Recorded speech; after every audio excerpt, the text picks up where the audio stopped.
عباده ابن صامت رضی الله عنه، چطوری که در اینجا کمی از بعض وصفهای ایشان ذکر گشته است، و کان شهید بدران. عباده ابن صامت در غزوه بدر اشتراک کرده بود و این منقبه خیلی عالی هست.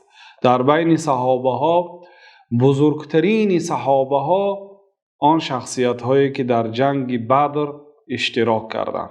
حضرت عباده ابن صامت رضی الله عنه اشتراکچی جنگ بدر بود و این چنین و هو احد النقباء لیلة العقبه، و او یکی از ناظران بود شب عقبه، یعنی نماینده قومش بود از خزرج، یعنی از مدینه که عبارت از دو قبیله بودن، اوس و خزرج، و در بیعت عقبه اولا و دویوم اشتراک کرده بودند که در مکه پیامبر صلی الله علیه وسلم در موسم حج با حاجی ها که از دور و نزدیک می آمدند با آنها ملاقات می کردند، با آنها دین مقدس اسلام را پیشنهاد می کردند و تلاوت قرآن می کردند که این دین مقدس اسلام را پذیرند. و حضرت عباده ابن صامت در دو بیعت و در بیعت شجره هم اشتراک کرده است که اینها همه مناقب هست، اینها همه فضیلت است. کسی که در این جاها اشتراک کرده است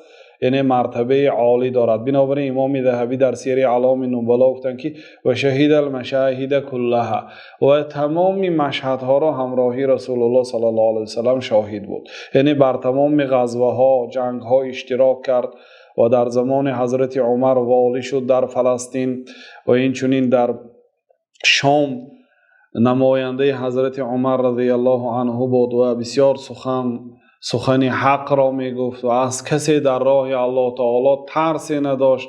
لا یأخذه فی الله لومة لائم، در راه الله تعالی از لوم ملامت کننده، از ملامت ملامت کننده ترسی نداشت.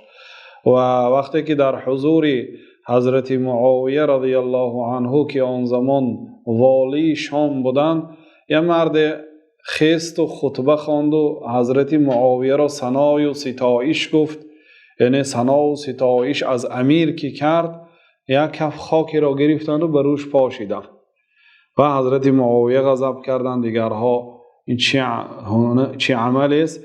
گفتند که پیامبر صلی الله علیه وسلم را شنیدم که اگر بینید که مداح‌ها، شخصیت هایی که بر روی انسان را تعریف های زیاد می کند، در روی آنها خاک پاشید و به همه حدیث عمل کردند و در راه الله تعالی واقعا از چیزی نمی ترسیدند. در بازارها و در راه ها فروشنده های عرق های آنها را می شکستند که از بالایشان شکایت ها می شد. او یکی از شخصیت های اهل علم بودند و چندین حدیث ها از ایشان در کتاب های سنن و صحاح روایت شده است. سال 34 هجری در رمله از دنیا گذشته. الله تعالی از ایشان راضی باشد.